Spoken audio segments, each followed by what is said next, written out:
Congratulations to Geelong and their dominant performance all season long and an absolute thumping of the Sydney Swans that took place this weekend. It was huge, it was massive, it was beautiful to see, particularly the honouring of Gary Ablett Jr.'s kids.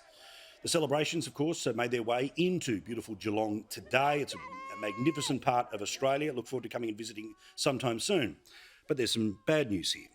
Worst TV ratings in the history of the modern era for the grand final. Might be a chance of it moving or maybe doing something better at half-time. It was a ratings bomb, as they say, for Channel 7.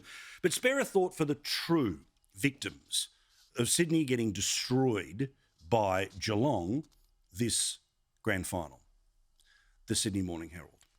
Now, the Sydney Morning Herald would have you believe that every single person in Sydney, in Greater New South Wales, and anyone who's ever visited Sydney loves the Sydney Swans. Does not care about any other sport at all, and all they care about is Pride Round for the Sydney Swans.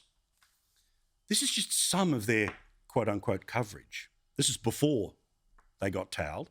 They get quite emotional. Sydney unites to support its AFL heroes.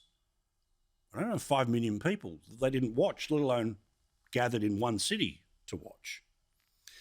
And you see the Sydney Swans are not a footy team. They're something bigger and better and more amazing, because there was the bloke who helped find himself again through being a Swans fan.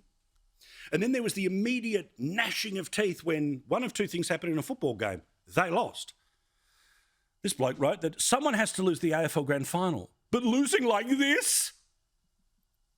And then my favourite of all of the things that were around, they actually wrote a story today under the headline, Grief, How to Cope with Your Team Losing a Grand Final.